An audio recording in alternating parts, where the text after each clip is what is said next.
Сіз сәбіздің пайдалы және дәрілік қасиетке ие көкөніс екенін білесіз бе? Сәбіз ағзаға өте пайдалы көкөніс. Оның құрамында В, С, Е, К дәрумендері және адам ағзасында А дәруменіне айналатын каротин бар. Сондай-ақ сәбіздің құрамында 1,3% ақуыз, 7% көмірсу бар. Олар көптен бері әртүрлі ауруларды жеңілдету үшін дәрілік зат ретінде қолданылып келеді. Сонымен, сәбіз қандай ауруларға көмектеседі? Түрлі витаминдерге бай көкөністердің бірі сәбіздің пайдасы және оның қандай ауруларға ем болатын жайында мәліметтер ұсынатын боламыз. Сіздермен бірге Дертке шипа арнасы. Егер осы видеоны көріп отырсаңыз, арнаға тіркеліп, лайк басып, қоңыраушаны баса кетіңіз. Сіздің болмашы әрекетіңіз бізді шабыттандырады. Видеоны достарыңызға таратуды да ұмытпаңыз.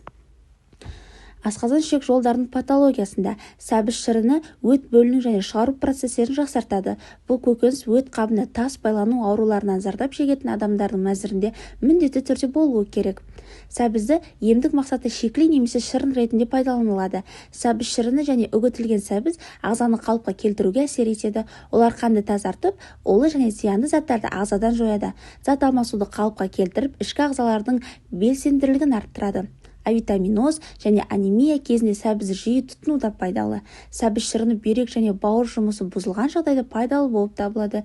Бүйректегі құм және шағын тастарды жоюға ықпал етіп, бауырды тазалайды.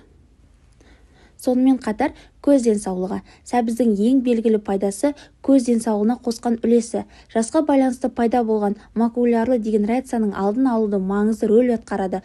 Бұл торлы қабық пен линзаны қорғау арқылы көздің денсаулығын жақсартады. Түнгі соқырлық және көру қабілетінің жоғалуы сияқты қауіптерге қарсы қолдау береді. А дәруменінің тапшылығы балалардағы соқырлықтың негізгі себептерінің бірі болып табылады. Шаштың өсуіне ықпал етеді. Сәбіз шаштың денсаулығын жақсартатын А және С дәрумендеріне бай.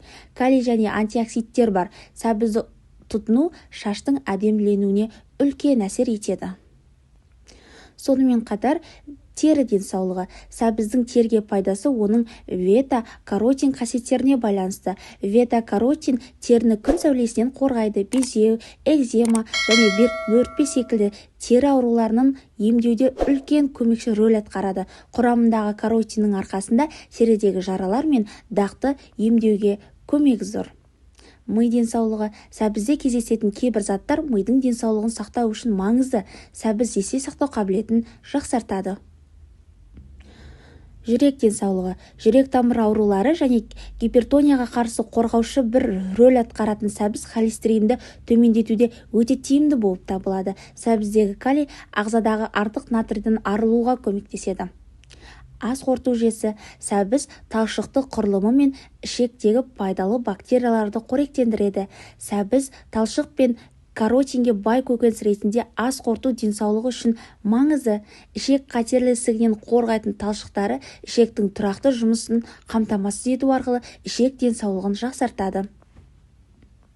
Сонымен қатар қандағы қант. Сәбіз басқа көкөністермен салыстырғанда жоғарғы қант мөлшерімен танымал. Дегенімен, сәбіз қант диабетіне де пайдалы. Сәбізді пайдалы тағам ретінде таңдауда қант диабетінде үлкен зор көмек тигізеді.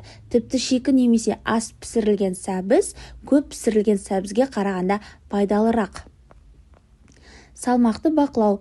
Калориясы төмен, талшықтары мен су мөлшері жоғары сәбіз сияқты көкөністер қанықтыру сезімін беруде өте зор. Сәбіздің құрылымы талшығы мен суының арқасында тез тойдым деп ойлайсыз.